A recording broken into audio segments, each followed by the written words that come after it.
Good evening and welcome to We Believe Broadcasting Network.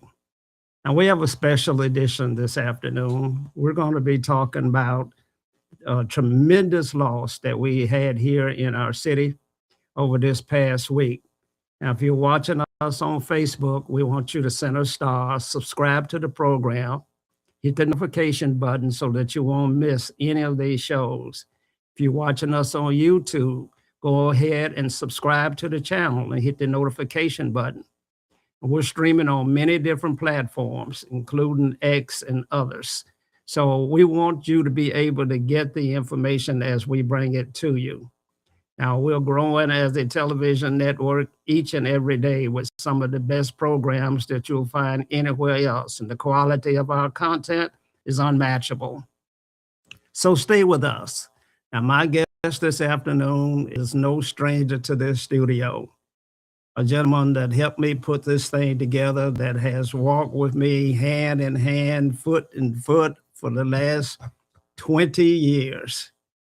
He is the distinguished senior bishop of the Fellowship of International Churches and the emeritus senior pastor at New Horizon Church International. And I asked him to join me today to talk about the life of Dr. John Perkins. And Bishop, it's a sad occasion, but I am so glad to have you here. How have you been? Sock, I am doing absolutely excellent, and it's wonderful to be back. I was sitting here thinking about the fact it's been a while since I've been. I miss all of this, man.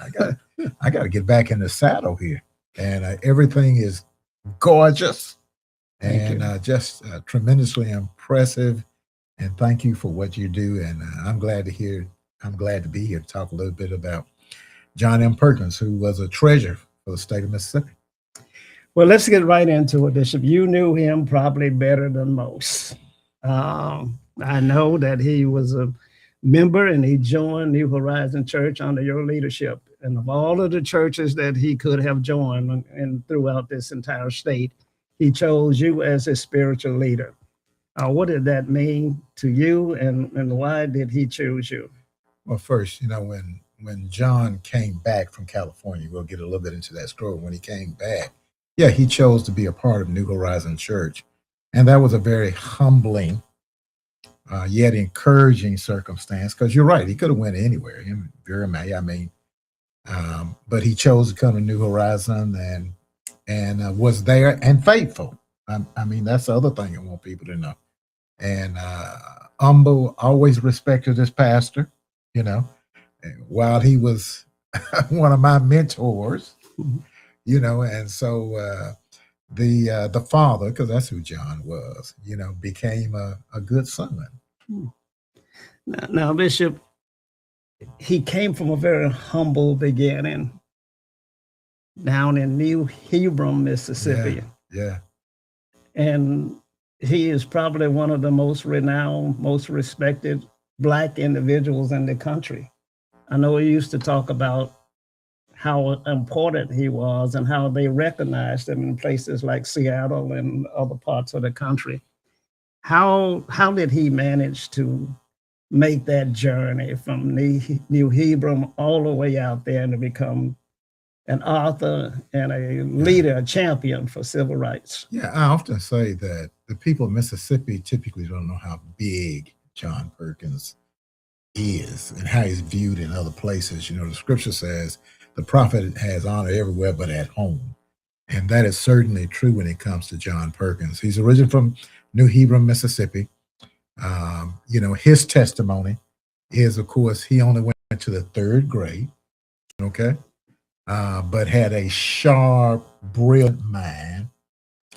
Eventually ended up in California.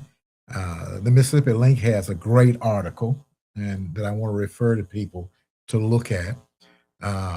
Ended up in California, and in California had a tremendous conversion experience where he came to faith and felt a call to come back to Mississippi, and came to Mississippi to model the principles, the Christian principles that he felt God was calling him to. those principles have affected the world. Mm. You talked about me knowing John. I met John as an adult, and I want to say that because actually I went to school with some of his children early on. But you know, you're a child. You don't know folks' parents typically any more than they screaming and hollering, you know, that kind of thing. But I met John as an adult in 1973 because I was one of the first African Americans hired for the telephone company in Mendenhall, Mississippi in 1973. And you want to talk about a racist circumstance? That was one. And how I met John Perkins and decided I really needed to get to know him better and what they were doing is that the folks in the wear room while I was working, because here I am. In fact, I'm down here and I am 20 years old. I get this job with the phone company. I'm in this circumstance with all of these old white men. And, you know, I mean, they talked very ugly about everybody, particularly black folk, okay? And called every black person an Ian, okay? They never called me that in front of my face, but I knew they talked about me that way because they talked to everybody else. And they talked so bad, Socrates, about that Ian Perkins and what he was doing and the carpetbaggers who were with him and just how off it was down in the quarters as they would talk about. I mean, just on and on that, you know, it was this and that. And they talked so bad that I decided these folks must be wonderful. Come on, I grew up in Jackson, Mississippi, okay? Mm-hmm. And so my folks were involved in civil rights movement. So I decided I got to go ahead and see these folks. If these guys talk this awful about what John Perkins is doing, I got to go see. And it changed my life, man, by going and seeing what was done. And, you know, and he became a mentor for me because I was a backslidden, you know, Christian. I had come to faith when I was 12 years old, but I also grew up in a fairly dead circumstance.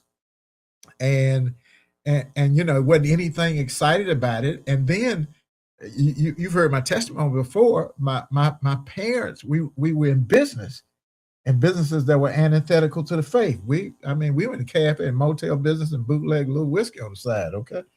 And when you're in that kind of business, and the motel we were in was the hour business, okay? So I need to say nothing else, all right? But so you see stuff. And so I saw plenty of church folks come through there. So I felt like all church folk were hypocrites. And I lost faith in church and leadership and all of that. And then when nothing going on. But when I went to Mendenhall and I saw what they were doing, it was so revolutionary, so brilliant. I mean, I was like, God, is this what Christianity is really supposed to be about? And the possibilities? And man, it changed me. And people talk about, you know, now what I do. Well, a lot of that comes back to John Perkins and what they were doing. I met them in 73, but they were doing it in the 60s. They started doing things in the 60s. So think about this, because even in African-American community, they had a store, co-op store, selling their own goods. They had a farm, okay, where they were producing products and shipping it straight to folk, okay? They had a medical clinic, man. They had a law clinic. They had a school. They had a gymnasium in the 60s. You know, they were doing economic development. They were getting folks jobs. You know, he got, the Mississippi Link talks about it, gets thrown in jail because they're, you know, helping sign folks up to vote and protesting, you know, racial treatment and all these kind of things like that. I mean, this stuff, come on. In the 60s and 70s, that's unheard of, man. That is, it's just tremendous. So he would have been born around 1930, somewhere like that, in Mississippi. It's in the article, Mississippi Link. Times were difficult. Times were different. That's a nice word for it. Yeah, it is a nice word, but that's in the heart of the Depression. Right. That is the roughest period that we probably have experienced from an economic standpoint, both blacks and whites, Right. during that period of time. And that's when God brought John into existence. Absolutely. In the midst of And so I have gotten to know him through you and through him coming to the church at New Horizon, where I am a member of New Horizon Church. And I saw him deliver the message, and you used to have him each every Father's Day. Yeah, got a word. He got to preach every. He's the father of the house, man. He was the father of the house, and he delivered a message up until his health failed. Now I believe he was married for a long time, Bishop. I think 74 years. 74 years to Vera Mae Perkins. And Miss Vera Mae is still alive. Oh wow, she's 70, I think, too. I mean 92. 92. She's 92. Yeah, and so I used to ride down Robinson Road, and I would see the facility there, the Perkins Foundation, etc. And you say he did these things all over the world, and he was a great author. One of John's books, Let Justice Roll Down, is considered one of the top 100 books in the last 100 years in Christendom. Wow. That ain't Mississippi, folks. That's all over the world. So a guy who has a third grade education has one of the top 100 books written in the last 100 years in Christendom. That's major. And by the way, that ain't ghost writing, okay? Right. Even though lady has writers. I mean, he's a brilliant man. Yeah, he went to the third grade, but brilliant, okay? And so I say that for hopeful for other people out there who may not have done the educational thing as well as you should have, but that doesn't mean in a sense that God didn't give you a lot of gray matter. Yeah. My dad went to the 8th grade, and he was the smartest person I knew. Right. I often talk about how smart he was in math, because he could measure the amount of lumber that you would get out of a tree while it was standing, and he would hit it to the square foot. Oh, yeah. He the linear foot. He knew what he was looking at. So those men, 8th grade education, a 3rd grade education must be equivalent to a high school education today. One of the things about the story and the life of John Perkins I think is very, very significant too, is that he was born in that circumstance. John never met his mother. John has never seen his mother. Now, he's seen her now in heaven, but he never physically ever saw his mother because there was no picture of her. I want people to think about that. Wow. Visualize that you never saw your mother. Why? Because his mother died after he was born, son, of starvation. Wow. So malnourishment, she succumbed to that. She didn't have enough to eat. And think about it, she can't eat, she can't breastfeed a child. No. Okay? No. Here's another one of the significant things. John Perkins had an opportunity to go to the White House and tell his story to President Johnson. It became a part of what brought about the national feeding programs in America for child nutrition. John Perkins' story, personal story, was kind of the root of that. Wow. And he's a treasure right here in Mississippi. Right here in Mississippi. And man gets very little honor at home, Bishop. No, because we just look at him and say, well, just old hat wearing, plaid shirt wearing fellas. Don't look like nothing special, about him to us. But like you said, you go to Seattle, you go to other places, universities, there's departments and universities across this country that's named after John Perkins. Man. Wow. I know he was special to your son, Ronnie Jr. Tell me about their relationship and what did he mean to Ronnie Jr.? You want to talk about blessings when somebody else comes and picks your child up and pours into your child. That that's a tremendous blessing. And that's what John Perkins did for Ronnie Jr. is he just took a liking, as they say, to Ronnie. And Ronnie started traveling with him because he was going all over the country. And you know, and then he was on a Bible study with him for almost 20 years. Early morning, 5, 6 o'clock in the morning for folk out there, okay? And just he sat at his feet and he just gleamed, and it totally changed Ronnie's, you know, circumstance, because, you know, the way he was thinking changed, how he saw himself, what he thought was possible. And so even the things that Ronnie Jr. is doing now, whether it's the Ark or the new skating rink that will be open probably within the next month, as all of this stuff, even the fact of him getting elected, you can trace all that to John Perkins' influence. Wow. Just one person coming into your life can make such a difference.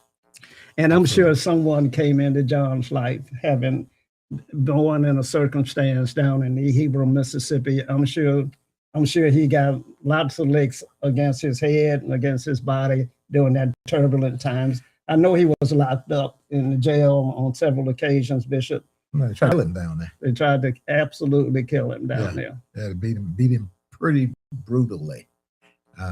Probably thought they'd beat him to death, you know. What they would do back in the days, they beat you almost to death with the thought that maybe you're just going to die. So they would say they killed you. So I understand now that he is being recognized in Jackson. I believe his body lies in state in City Hall.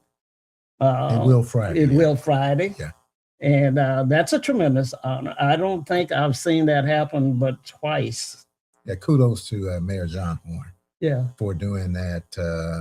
When was the last time it happened? Chokwe Lumumba Senior. Yeah, you're right. You're right. Okay.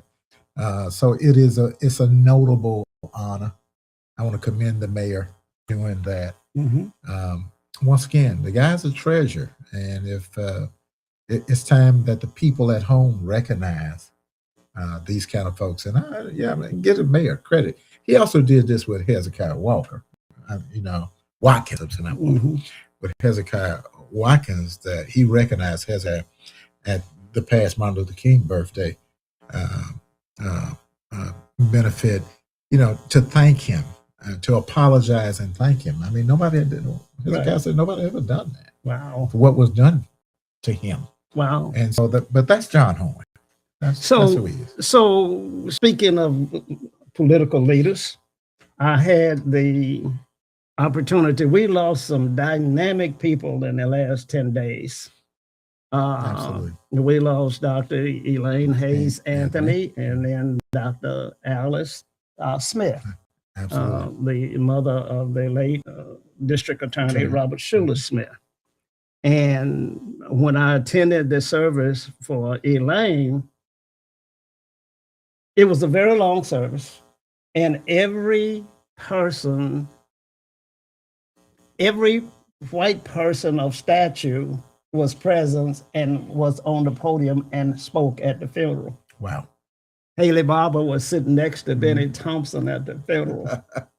Think about that. Think about that. And so she brought that kind of camaraderie. She brought that to bear and brought all of those folks out. Now, speaking about John, I wouldn't be surprised if he doesn't have that kind of recognition from our state leaders. Oh, they will be there. I mean, I've kind of seen a little bit of the lineup, so I won't tell it all. But they will be there. Yeah. They recognize the jewel that John Perkins was in Mississippi. Yeah. Well, that's good. Yeah, you got to be blind or ignorant. Okay. And particularly folks at a high leadership level, they know. Okay. Well, that's good. I'm looking forward to seeing them speak and recognize this contributions that John made. But I'm skeptical because I thought Jesse Jackson should have gotten more attention than he did. I thought maybe this flag should have been at half staff. for that life that gave so much to this country. You know, if we weren't in the midst of this racial quagmire we got nationally, and all this stuff about DEI and other stuff, they should have done that for Jesse Jackson. They should. I mean, certainly it should have. The flag should have been at half staff. It's flown half staff for some other folks who their deaths were tragic too, but they weren't as significant as Jesse Jackson. That's right. Bishop, we're up against a commercial break, and we want to thank the Mississippi Link newspaper for the article. I have the opportunity to read it now. It'll be coming out in the Mississippi Link on tomorrow. And they've done an outstanding job talking about the life of John Perkins. The author is Jerry Mitchell from Mississippi Today, found here in the Mississippi Link newspaper. And so we appreciate Jackie Hampton, the publisher and owner of that publication, for the work that they do in our community to capture the essence of the person that is gone on and memorializing that, where history and archives will have it there for our children. Absolutely, because, first, Mississippi has produced some really powerful, outstanding figures, and John Perkins is one of those. And we particularly want our children to know that no matter what circumstance you were born in, you can rise above it. You can rise above it. God can use you to touch the world. A guy from New Hebron, Mississippi, with a 3rd grade education, touched the world. Wow. Okay. We're going to go to a commercial, and y'all stay tuned. We'll be right back.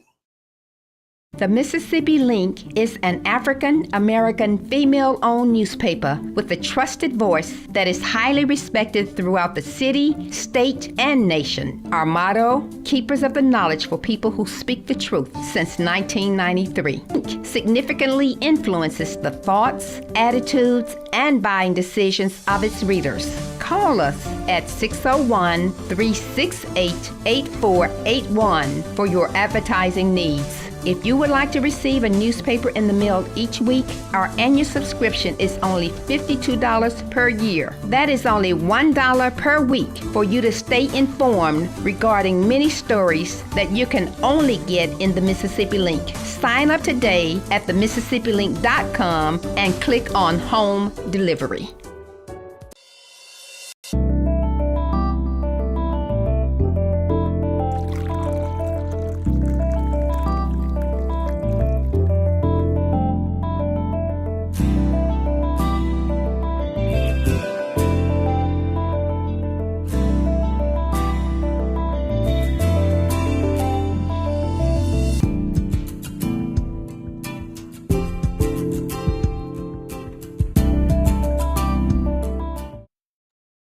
We're back.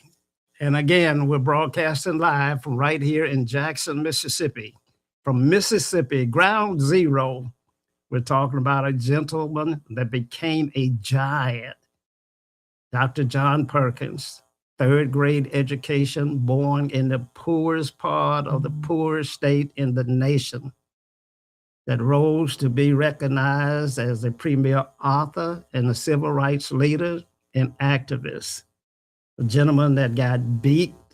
They thought he was left for dead, got locked up and put in jail on numerous occasions.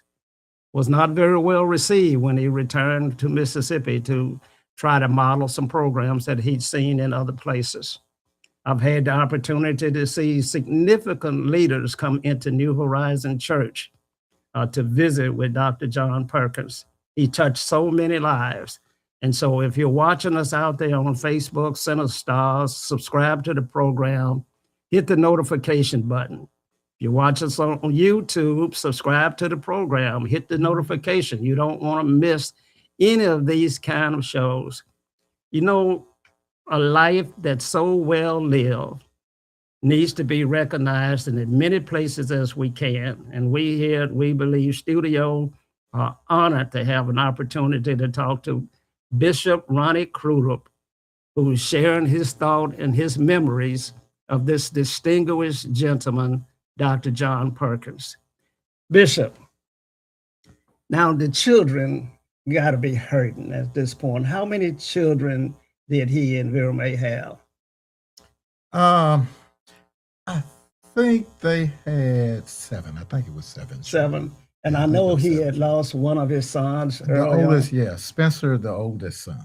He Yeah, lost his oldest son, yeah, and I think Spencer was 44 when he passed away. 44 years Yeah, old. so that's young. That's so young. Absolutely. Absolutely. And so the deal is, though, that the children now have to carry on their legacy. They have to do what they can to move forward without the patriarch, without the gentleman that, calmed everything down, that everybody gathered around, that came to for wisdom. As Yeah. you said, he was your mentor. Absolutely. And so how would a family like that cope with this type of loss? Well, the word you said is a good one, of loss. I mean, that certainly is a sense of loss that we have. This subtraction is so big that father, provider, um, role model, all of those things certainly speaks to him, and so they recognize that. But at the same time, they know that they've been given a great gift, because how many folks have their father around till he's 95, and um, we called him JP. Okay, JP was present and talking and still entertaining folks up to the last month, 2 month and a half, of his life. And so when you live to be 95 years old, and maybe the last 2, were a little much of a health struggle, but besides that, what a tremendous gift. Wow. And this is a family of faith. The Perkins are God's people. They're strong folks. I mean, they're distinguished. All of them are distinguished in their own right. They will continue to carry the flag and carry it well. Wow. I have confidence in them in terms of that. And actually, when you think about the Perkins Foundation and all that you see, particularly if you're in Jackson, you go by Robinson Road over there, you see the white picket fence. Everything behind that white picket fence, belongs to them. They own it. Then they've been carrying on and doing all that for years. And so he started the process of turning everything over to them more than 20 years ago. Wow. Well, I know he did. And in terms of, you have to step aside sometimes in order that the children can step forward.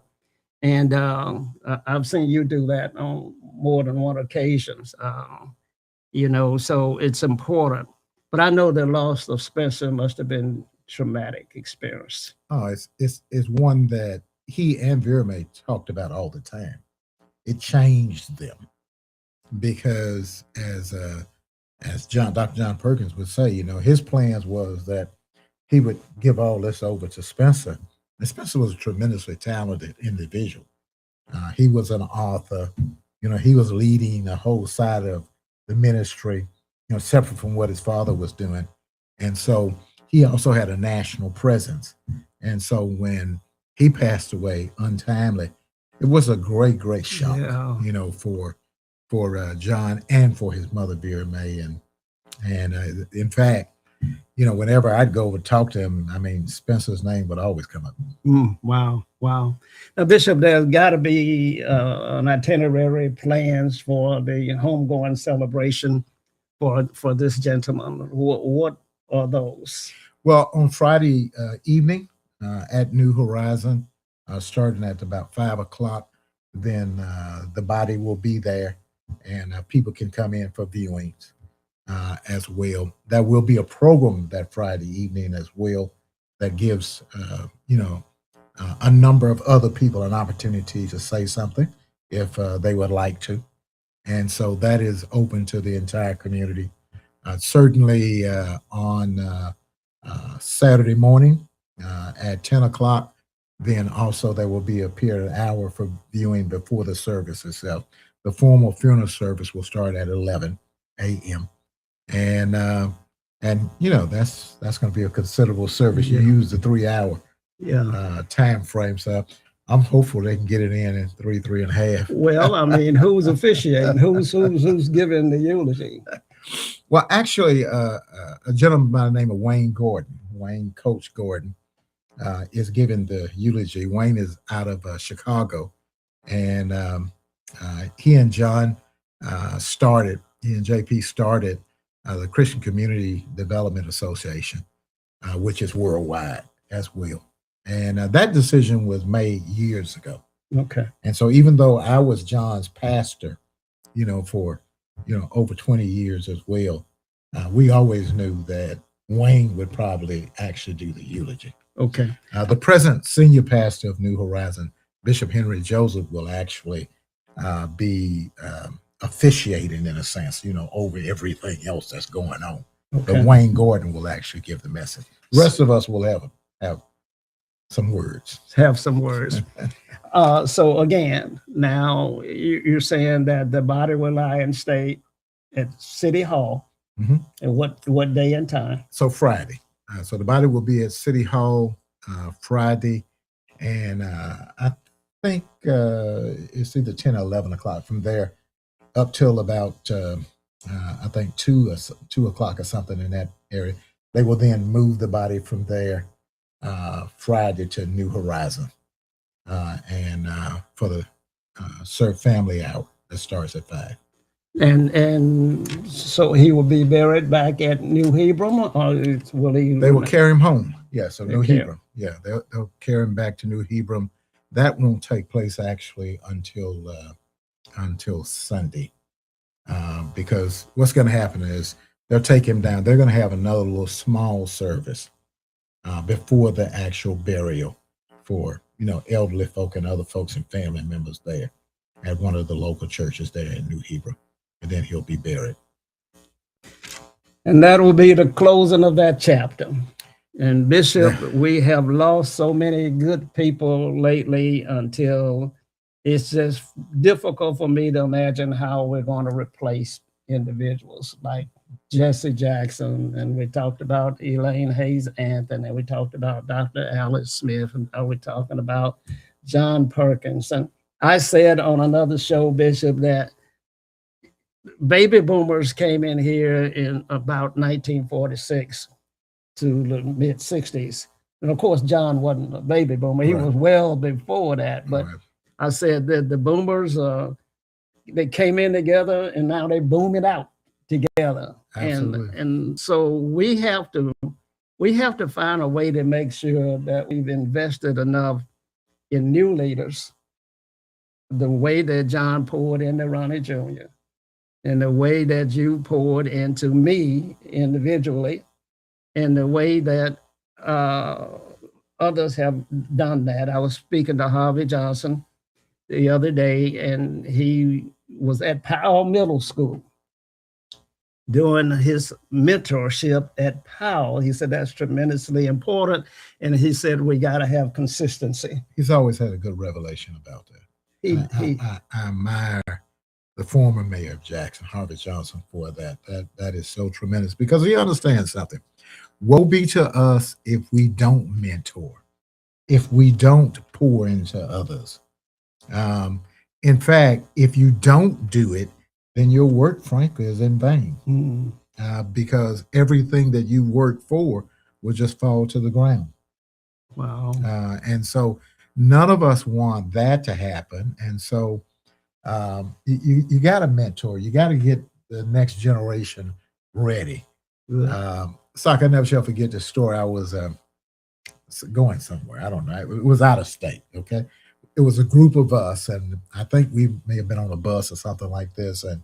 And we passed through, it was in the South. So I think we were in Louisiana at the point. And we passed through. And so we stopped this little convenience store. And the store happened to be owned by some Asians. Okay. And so this little bitty boy was behind the cash register serving all of us. And his parents were there, but no matter, and it was a big rush of all these folks who wanted to get served, and asking questions and making demands. His parents never moved him out the way. Okay? He made some mistakes. He wasn't as fast as he should have been in doing all this, but they never stepped in. Some of the people that were there were a little angry. Why aren't these folks doing this? Why aren't they doing this? And we had a conversation about that in back on the bus, and they were talking about, it was bad. They should have done this and that.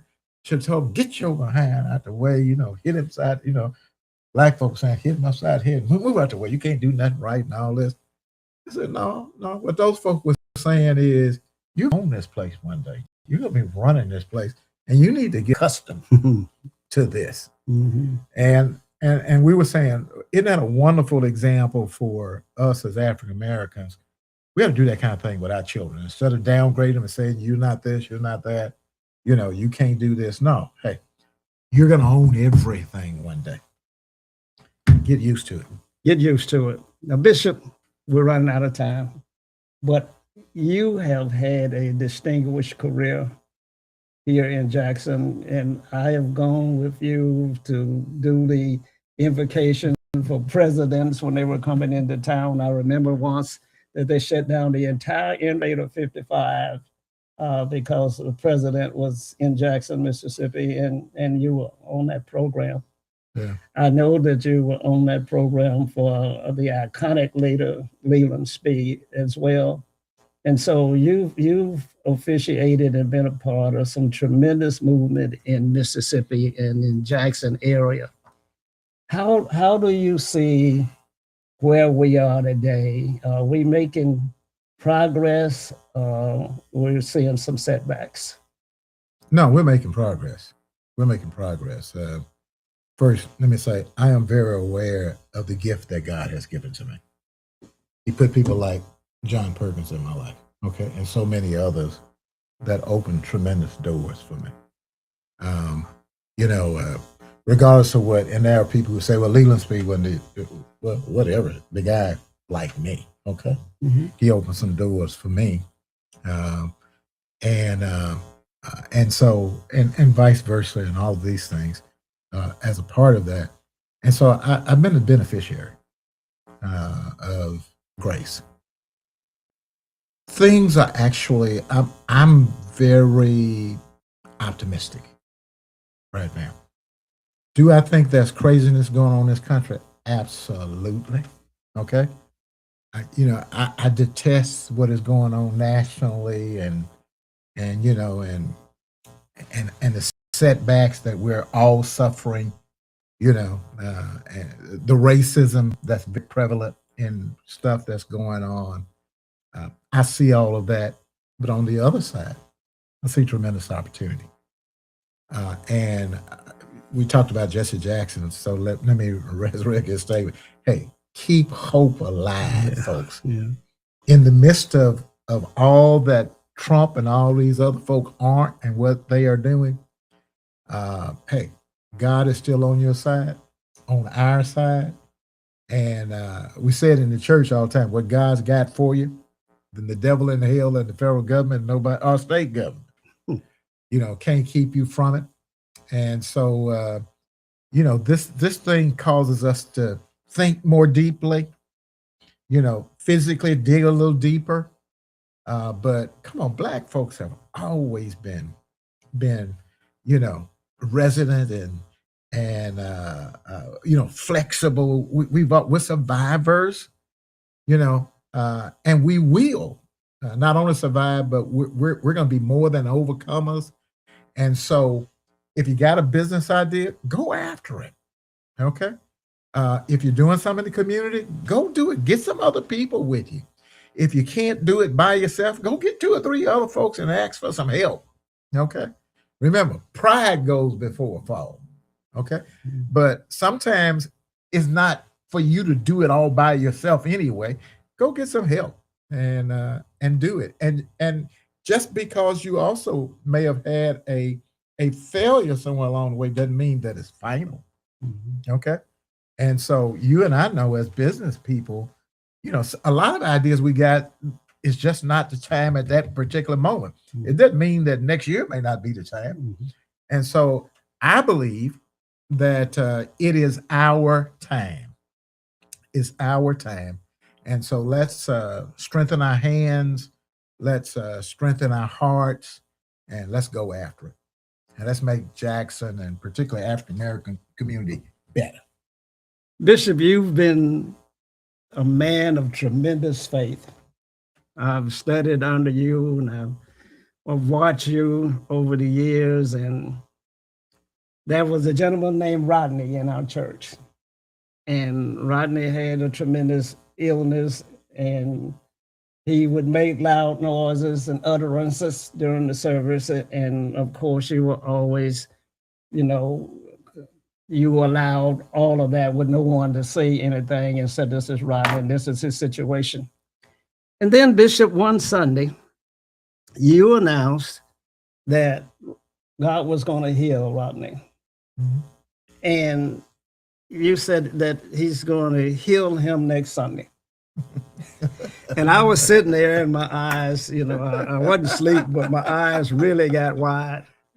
And I said, now this man, my pastor, a man of faith, he's willing to put his faith on the line, call it like that. I said, he is going to walk out on that limb and say that God's going to heal Rodney. And that the Sunday came, and you gathered everybody around, and we had prayer, and we expected a miracle. Mm-hmm. Ultimately, God did not heal Rodney on that day. And your comments were that we're going to stop praying now because it doesn't take God all day to do anything. That's absolutely right. If he was going to do this, then he could have done it in this amount of time. What makes you walk out on faith like that? Sometimes faith sounds and feels foolish. But I'm a guy that operates out of the word. God gives you a word. You either will obey it or you won't. And it doesn't matter how you look in terms of it. Obedience is better than sacrifice. It's interesting that Rodney's family many times for many years afterwards said, by the way, your prayer worked. Mm. They said, y'all expected him to get out of this chair and just started, quote, living this normal life. They said, but we saw him better. Mm. They said he lived a lot longer than the doctors and everybody else ever thought he would. He had a better quality of life. He was more happy. He was excited.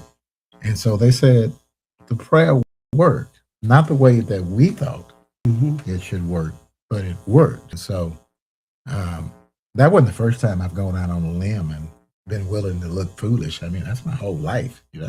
I don't care. Well, I didn't see it as looking foolish. I saw it as a man on tremendous faith, and you walked out there on it. And if a man says that you got to have faith, he ought to be willing to put it on the line on occasions. Well, absolutely. And I don't do that facetiously or, callously or anything like that. But after a lot of prayer, that's, the Lord led me to do that for him. And as I said, it wasn't the first time I've done something of that nature. Well, let me tell you about a time. Let me tell you about a time. My brother Harold, who loved you like a father, you were his mentor and you saved him. And he led me to New Horizon Church as well. And also my Felix and Rashida, New Horizon Church. And so, but Harold had a tumor, had brain cancer, and we did everything we possibly could for him. We sent him over to the University of Mississippi Medical Center for the finest treatment. They said we can't do anything else for him, so leased a helicopter, and we flew him down to the Mayo Clinic in Jacksonville, Florida, and he stayed down there for months. And the doctors called and said that the family should come because my brother Harold is going to pass away. And so I notified Bishop Cruder that the doctors had summoned the family to come, because when they removed all of the apparatus from his body, that he would die. And Bishop said to me, tell the doctors not to do anything until I get there. Do not remove any of the apparatus until I get there. And Jacksonville is a 12, 13-hour drive, and you and Wallace and Raheem You and Terrence. you and Wallace and Raheem and Terrence got in the car and took out on that drive to Jacksonville. So the delay had to occur from removing the apparatus until Bishop and his team got there. So when Bishop got there, the family was there. And so they were going to remove all of the apparatus from his body. And Bishop said that you can take it off, but he will not die. And Bishop started singing, Yes, Jesus Loves Me. And my brother Coleman, who was an attorney, and attorneys are factual kind of folk. And Bishop kept singing, Yes, Jesus Loves Me. And they removed all of the apparatus in his body, but he did not die. Yeah. He started to breathe on his own, and my brother Coleman was upset with the doctors. And Pam, his wife at the time, fainted, or Lita ran out of the room, but he did not die. And Bishop brought him home, and he lived for another 5-6 years. And I just know that was a miracle. I've never witnessed anything like that. And again, you put your faith on the line, and this time he did not die, but came home and attended New Horizon Church. Anybody that know I loved Harold Garrett. Harold was a person that was easy to love. He's a great fellow. But I didn't say what I said because I loved Harold. I said what I said because I heard God say, he's not going to die. He's going to live. And tell these folks this. And get up, get some folks with you, and drive all night and get to the hospital. And so that was the impetus of that faith. Faith comes by hearing by a word from God. And it was awesome to see my friend and my brother Harold live. That didn't mean he didn't have some health-related issues, the rest of that, but he continued to live. And God used that for all of us. It strengthened your faith. It strengthened Ham's faith. It gave Coleman some faith. He needed as some his faith. brother. Yeah. It spoke to everybody in New Horizon that knew Harold, and others. And people still being blessed. I mean, Harold's name still comes up, because of all of that. And so that's the God that we serve. I'm honored to be used of God, and I want to push that to others so they can make sure they'll be used of God as well. Because if God can take a fellow from New Hebron, Mississippi, whose family was so poor that his mother died right after he was born, who only went to the 3rd grade, and use him to impact presidents and to affect the world, he can do the same thing for the rest of us. Okay? And so for particularly the young people out there, it's your time. Get in the church, get in your books, okay? Study, get with other people who, by the way, you can't get there by yourself, okay? And you got to get with people who are wise and who know things. Sock talked about me pouring into him, but he's poured into me too. and together we're better. You gotta you gotta run with people of wisdom and understanding and integrity. Um, and so we want to encourage everybody to do it. And let's take the opportunity to make, particularly in Jackson and Mississippi, let's make this place better. Okay. I know everybody runs off to Georgia and Tennessee and Texas, to get a job, and hey, that's okay. But we have an opportunity here in Mississippi. We have an opportunity to really make change and understand we can be change agents. Let's do it. Let's do it. Well, that concludes our program for this evening. Bishop said, let's do it. Bishop, a man of tremendous faith, recognizing the tremendous life and the impact that Dr. John Perkins had on this community, on this state, and on this nation. We look forward to attending the homegoing celebration and bringing you updates right here from We Believe Digital Network. Until we meet again, stay strong and good evening.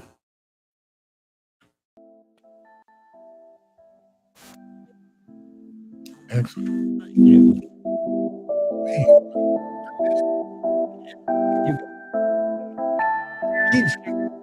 Man.